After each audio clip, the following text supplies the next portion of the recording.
Hello दोस्तों, एक बार पुनः स्वागत है आपका कुलदीप जैन ऑफिशियल पर। मैं कुलदीप स्वागत करता हूं आज की इस नई वीडियो में। जैसा कि आप सभी को पता है कि कंप्यूटर जो सब्जेक्ट है वह हर एक परीक्षा के लिए बड़ा इम्पोर्टेंट सब्जेक्ट है।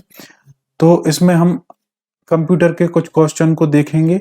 हमारा टारगेट है लगभग 500 क्वेश्चन को इस सीरीज में कंप्लीट करने का, जो मोस्ट इम्पोर्टेंट होंगे कंप्यूटर के लिए।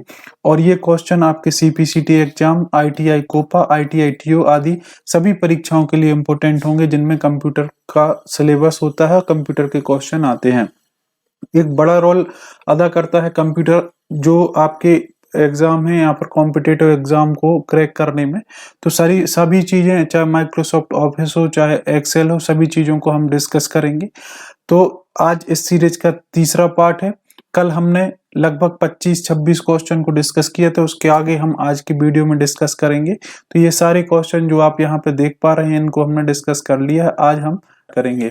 तो आज का हमारा पहला क्वेश्चन है, कई ऑपरेटिंग सिस्टम मल्टीटास्किंग करते हैं, निम्न में से कौन सा मल्टीटास्किंग ऑपरेटिंग सिस्टम नहीं है। तो ऑपरेटिंग सिस्टम जो है, एक ना एक क्वेश्चन आपको एग्जाम में जरूर आता है इस टॉपिक से। तो आपसे पूछा है कि ऑपरेटिंग सिस्टम मल्टीटास्किंग करते हैं, है ना। तो निम्न में से कौन ऑपरेटिंग सिस्टम नहीं है।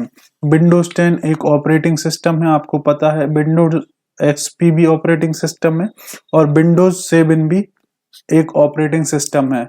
MS DOS 2.0 ये ऑपरेटिंग सिस्टम नहीं है। तो यही हमारे क्वेश्चन का आंसर हो जाएगा friends. Next question, graphical user interface GUI computer में खालिस्तान एक इमेज है जो एक एप्लीकेशन, एक क्षमता या कुछ अन्य अवधारणा या विशिष्ट इकाई का प्रतिनिधित्व करती है जो उपयोगकर्ता के लिए मायने रखती है। आप इस चीज को बखूबी जानते हैं कि GUI या फिर ग्राफिकल यूजर इंटरफेस क्या कहलाता है। जब भी आप डेस्कटॉप पर देखते हैं तो यहाँ पर आपको इस तरीके से साइन दिखाई देते हैं, तो यह कहलाते हैं जिनको हम अपनी भाषा में आइकन बोलते हैं। तो यही ग्राफिकल यूजर इंटरफेस कहलाते हैं जो एप्लीकेशन, एक क्षमता या कुछ अन्य अवधारणा या विशिष्ट इकाई का प्रतिनिधित्व करती है और उपयोगकर्ता के लिए यह बड़ी उपयोगी होती है। तो उसको हम क्या कहते हैं, आइकन कहते हैं। तो ऑप्शन नंबर बी इसका बिल्कुल राइट आंसर हो जाएगा। अगला क्वेश्चन फ्रेंड्स, खालिस्तान एक बार है जो कंप्यूटर सिस्टम में विंडोज स्क्रीन के नीचे चलता है। तो विंडोज स्क्रीन के नीचे आप इस एरिया में देख सकते हैं, यहाँ पे ये जो नीचे वाला एरिया है यहाँ पे आप देख सकते हैं क्या होता है, वह होता है टास्क बार। आप टास्क जो भी एप्लीकेशन कंप्यूटर में रन करते हैं, ओपन करते हैं, वह आपको टास्क बार पर शो हो जाती है। तो ऑप्शन नंबर बी इसका सही आंसर है कि टास्क बार वह बार है जो कंप्यूटर सिस्टम में विंडोज स्क्रीन के नीचे चलता है। तो ऑप्शन नंबर बी इसका राइट आंसर हो जाएगा। फ्रेंड्स अगला क्वेश्चन, एक प्रोग्राम जो कंपाइलर के लिए इनपुट होता है उसे कहा जाता है। तो आपको ये कंपाइलर और इंटरप्रेटर, है ना, इनसे एक ना एक क्वेश्चन जरूर देखने को मिलता है। बड़ा ही इंपॉर्टेंट क्वेश्चन है फ्रेंड्स कि कंपाइलर किस चीज को किस में ट्रांसलेट करता है, किस लैंग्वेज को किस भाषा में ट्रांसलेट करता है, या कंपाइलर का क्या काम होता है। तो कंपाइलर का काम होता है सोर्स प्रोग्राम, मतलब एक प्रोग्राम को कंपाइलर के लिए इनपुट होता है उसे सोर्स प्रोग्राम कहा जाता है। मतलब सोर्स प्रोग्राम को वह चेंज करता है, तो यह कंपाइलर कहलाता है। तो ऑप्शन नंबर ए इसका बिल्कुल सही आंसर हो जाएगा। अगला क्वेश्चन, निम्न में से कौन सा एक ईमेल प्रोग्राम नहीं है।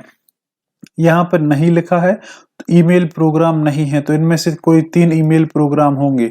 माइक्रोसॉफ्ट आउटलुक एक्सप्रेस यह एक ईमेल प्रोग्राम है, जीमेल भी एक ईमेल प्रोग्राम है और थंडरबर्ड भी एक जीमेल प्रोग्राम है, ईमेल प्रोग्राम है। ईबे यह ईमेल प्रोग्राम नहीं है। तो ऑप्शन नंबर सी हमारे क्वेश्चन का राइट आंसर हो जाएगा। अगला क्वेश्चन, गूगल कैलेंडर में इवेंट विवरण देखने के लिए खालिस्तान की का उपयोग किया जाता है। जब भी आप गूगल कैलेंडर को देखते हैं तो उसमें इवेंट को सर्च करने के लिए, इवेंट को देखने के लिए हमें ई की का प्रयोग करना पड़ेगा, इसको प्रेस करना पड़ेगा। ऑप्शन नंबर डी इस क्वेश्चन का बिल्कुल राइट आंसर हो जाएगा। अगले क्वेश्चन को देख लेते हैं, निम्नलिखित में से कौन सा कंप्यूटर में सेकेंडरी स्टोरेज डिवाइस नहीं है। यहाँ पे 4 ऑप्शन दिए हैं, इनमें से 3 कंप्यूटर की सेकेंडरी स्टोरेज डिवाइस है, एक स्टोरेज डिवाइस जो है प्राइमरी है। तो हमने पिछली जो 2 वीडियोस हैं उनमें अलग अलग क्वेश्चन में देखा था कि जो रैम है, रैंडम एक्सेस मेमोरी, यह कंप्यूटर की प्राइमरी मेमोरी है। किस तरीके से मेमोरी है? प्राइमरी मेमोरी है, जो जिसमें जो डाटा स्टोर होता है वह विद्युत सप्लाई बंद होने पर नष्ट हो जाता है। इसको भी हमने उसमें कवर किया था। तो रैम है वह कैसा है? Primary memory. Hard disk secondary storage device है, सीडी कॉम्पैक्ट डिस्क भी स्टोरेज डिवाइस है और सीबीडी भी एक सेकेंडरी स्टोरेज डिवाइस है। अब यहां से हमारा आंसर हो जाएगा option number A, RAM primary secondary storage device नहीं है। अगले क्वेश्चन को देखें friends. MS Excel, MS Word के लिए मैं एक अलग से वीडियो बना दूंगा। यहाँ पे हमने बहुत सारे क्वेश्चन को कवर करके रखा है, चाहे पिछली वीडियो में देख लो आप, उनमें भी हमने एमएस एक्सेल के लगभग 20 से 25 क्वेश्चन को डिस्कस कर लिया। आज भी हम 10 से 15 क्वेश्चन को एमएस वर्ड से डिस्कस करेंगे। एमएस वर्ड टेबल में ऑटो फिट बटन का उपयोग निम्न के लिए किया जाता है। ऑटो फिट बटन का उपयोग किसके लिए किया जाता है फ्रेंड्स? प्रत्येक कॉलम की चौड़ाई को टेक्स्ट के आकार जितना बोल्ड होने के लिए प्रारूपित करें। कॉलम में सबसे लंबे सेल में टेक्स्ट के रूप में केवल उतना ही चौड़ा होने के लिए प्रत्येक कॉलम की चौड़ाई को प्रारूपित करें। टेक्स्ट को कट करने और नए स्थान पर पेस्ट करने के लिए तो ये तो होगा नहीं। बड़े डॉक्यूमेंट को और अधिक पठनीय बनाने के लिए ये भी नहीं होगा।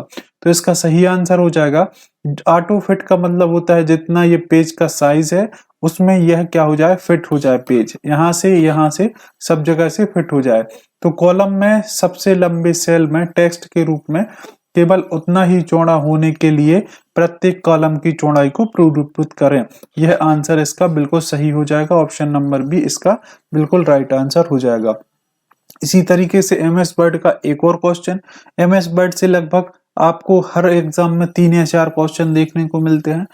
अगला क्वेश्चन है, जब हम अल्फा न्यूमेरिक शब्द के कोई परिवर्तन मामला लागू करते हैं तो एमएस वर्ड में निम्नलिखित में से कौन सा विकल्प सही होगा? अल्फा न्यूमेरिक शब्द में परिवर्तन करते हैं तब एमएस वर्ड में कौन सा विकल्प सही होगा? हमें किस विकल्प को चयन करना होगा? यह केवल अक्षरों को अल्फा न्यूमेरिक में परिवर्तित करता है, यह केवल अक्षरों को परिवर्तित करता है और संख्याओं को हटा देता है, तो हटाएगा तो नहीं, कोई कार्यवाही नहीं करेगा। जब हम कोई एक्शन कराएंगे तो कार्यवाही तो करेगा, ये गलत हो जाएगा। यह हमेशा टेक्स्ट को छोटे अक्षरों में बदलता है। तो अल्फा न्यूमेरिक का छोटे अक्षरों में बदलने से कोई संबंध नहीं है। तो अल्फा न्यूमेरिक जब भी मामला लागू करते हैं या फिर यह हम परिवर्तन लाते हैं तो क्या करता है? यह केवल अक्षरों को अल्फा न्यूमेरिक में परिवर्तित कर देता है। तो यही हमारा आंसर हो जाएगा option number A. I hope friends ये जो क्वेश्चन हम सॉल्व कर रहे हैं ये आपको पसंद आ रहे होंगे। अगर वीडियो पसंद आती है और क्वेश्चन अच्छे लगते हैं तो वीडियो को लाइक और शेयर जरूर कीजिएगा। इसी तरीके से लगभग हम 500 क्वेश्चन को डिस्कस करने वाले हैं। तो कभी 20 कभी 25 क्वेश्चन को हम डेली बेसिस पर डिस्कस करेंगे। तो इस तरीके से हम धीरे धीरे करके 500 क्वेश्चन पर पहुंच जाएंगे।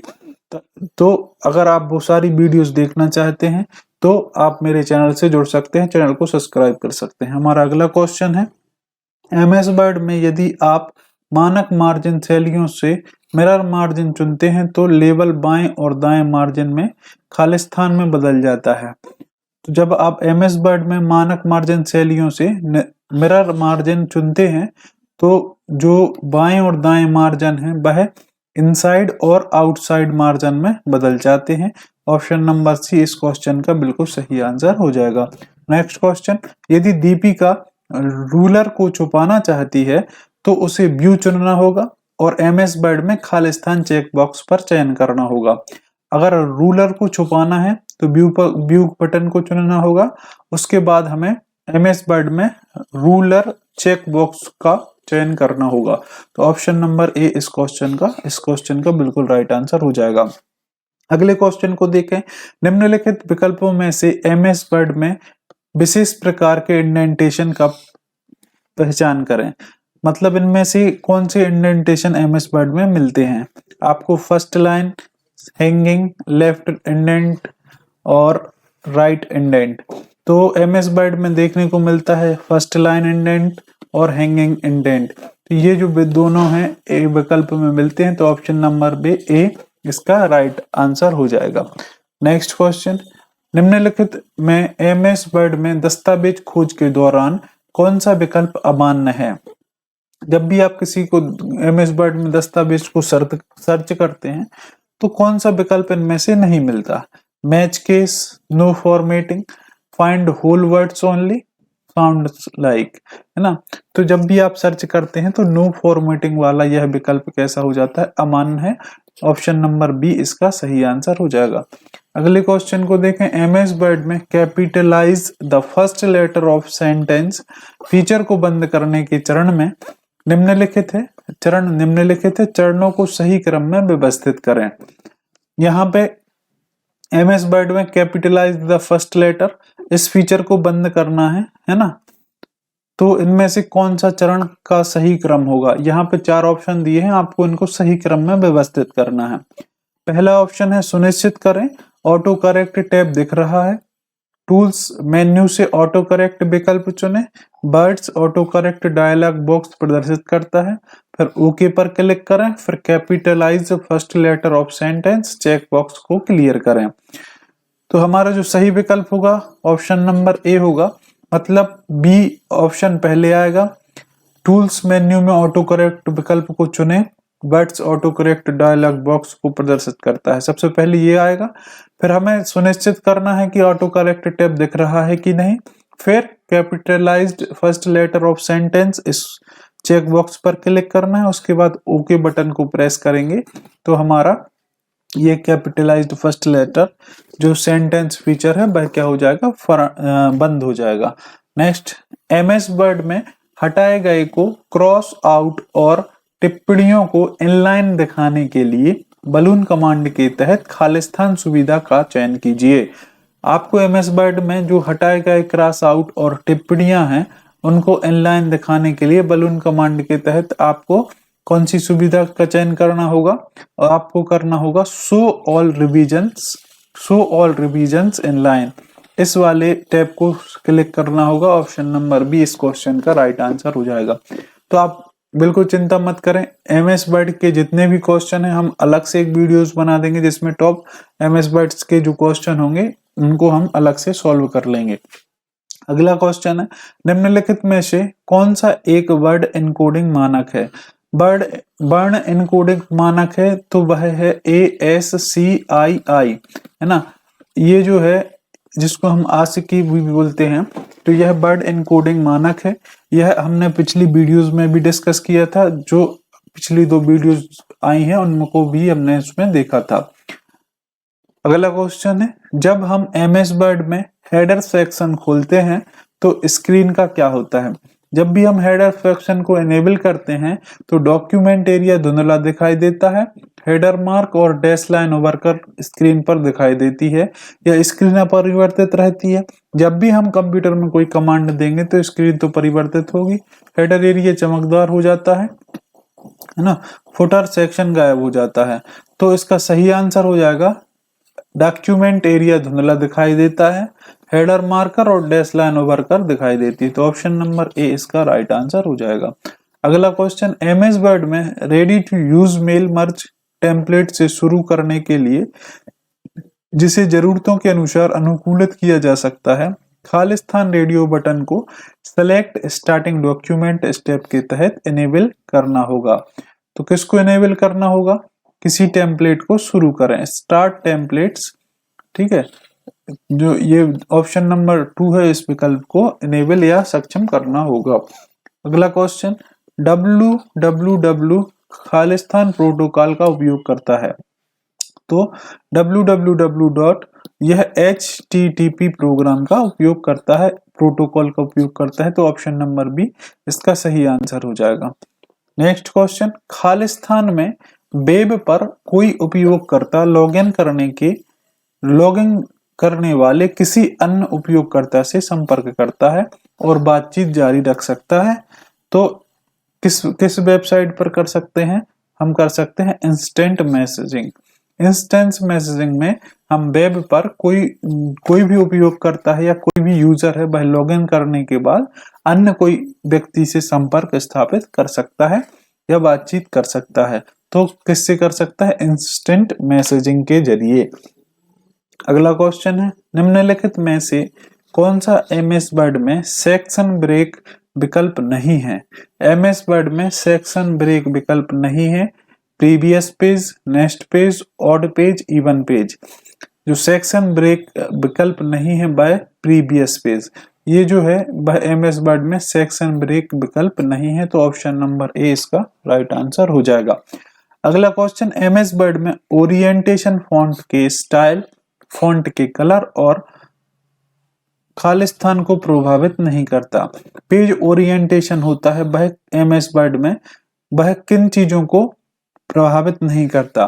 तो ओरिएंटेशन पेज की फॉन्ट स्टाइल को, फॉन्ट के कलर को और फॉन्ट के आकार को प्रभावित नहीं करता, है ना। पेज स्पेसिंग को प्रभावित करता है, लंबाई चौड़ाई को प्रभावित करता है और पेज में लाइनों की संख्या को प्रभावित कर सकता है। किन को प्रभावित नहीं करता? फॉन्ट स्टाइल को, जो भी फॉन्ट स्टाइल में आपने लिखा होगा, चाहे पेज आप वर्टिकल में ले लें चाहे आप हॉरिजॉन्टल में ले लें, दोनों में फॉन्ट स्टाइल सेम रहने वाली है। फॉन्ट कलर भी सेम रहेगा और फॉन्ट का आकार भी सेम रहेगा। तो ऑप्शन नंबर सी इस क्वेश्चन का राइट आंसर हो जाएगा।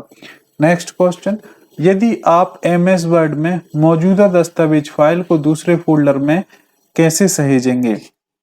अगर आपके एमएस वर्ड में कोई डॉक्यूमेंट पहले से सेव है, आपको उसको दूसरे फोल्डर में सेव करना है, तो आप किस विकल्प का चयन करेंगे? आप फाइल में जाएंगे, उसके बाद उसको सेव एज पर क्लिक करेंगे और जिस फोल्डर में आपको उसको सेव करना है उस फोल्डर को चयन करके उसमें सेव कर सकते हैं। तो हमारा सबसे पहले हमें किस मेन्यू पर जाना पड़ेगा? फाइल, फिर उसके बाद हमें सेव एज विकल्प को चुनना पड़ेगा। तो इस क्वेश्चन का option number C right answer हो जाएगा। नेक्स्ट, निम्नलिखित में से कौन सा फॉन्ट प्रभाव एमएस वर्ड में टेक्स्ट को अन्य वर्णों के नीचे एक पंक्ति रखता है? तो कौन सा रखता है? यह सब स्क्रिप्ट जो है वह इस तरीके से कार्य करता है। ऑप्शन नंबर ए इस 50वें क्वेश्चन का राइट आंसर है। फ्रेंड्स, अभी 2 क्वेश्चन और बचे हैं। अगला क्वेश्चन, एमएस वर्ड में कुछ डायलॉग बॉक्स में कई टैब होते हैं, आप खालिस्तान कुंजियों को एक साथ दबाकर टैब के बीच में स्विच कर सकते हैं। आपने विंडोज में बहुत सारे टैब को ऐसे इस तरीके से ओपन किया है, आप कंट्रोल प्लस टैब का उपयोग करके आप उन टैब्स को स्विच कर सकते हैं। आप इस टैब पर जाना चाहते हैं तो यहाँ पर आ सकते हैं, इस पर जाना चाहते हैं तो यहाँ पर भी जा सकते हैं। कौन सी कीज को प्रेस करके? कंट्रोल प्लस टैब कीज को प्रेस करके। नेक्स्ट, एमएस वर्ड के साथ कार्य करते समय फाइल मेन्यू में खालिस्तान विकल्प उपलब्ध नहीं होता है। जब एमएस वर्ड में कार्य करते हैं तो उस समय फाइल मेन्यू में हेडर और फुटर विकल्प उपलब्ध नहीं होता है। ऑप्शन नंबर बी इसका राइट आंसर हो जाएगा। प्रिंट उपलब्ध होता है, सेव एज उपलब्ध होता है और सेव उपलब्ध होता है। तो फ्रेंड्स, आई होप जो हमने आज 25 से 26 क्वेश्चन आज के वीडियो में डिस्कस किए हैं आपको पसंद आए होंगे। अगर वीडियो पसंद आती तो वीडियो को लाइक और शेयर जरूर कीजिएगा फ्रेंड्स। इसी तरीके से हम और भी क्वेश्चन लेकर के आएंगे, उनका वीडियोस आपके पास आ जाए, आपके पास नोटिफिकेशन मिल जाए तो आप मेरे चैनल से जुड़ सकते हैं, चैनल को सब्सक्राइब कर सकते हैं। इसी तरीके की नेक्स्ट वीडियो में आपसे बहुत ही जल्दी मिलते हैं। तब तक के लिए आप सभी का बहुत बहुत धन्यवाद।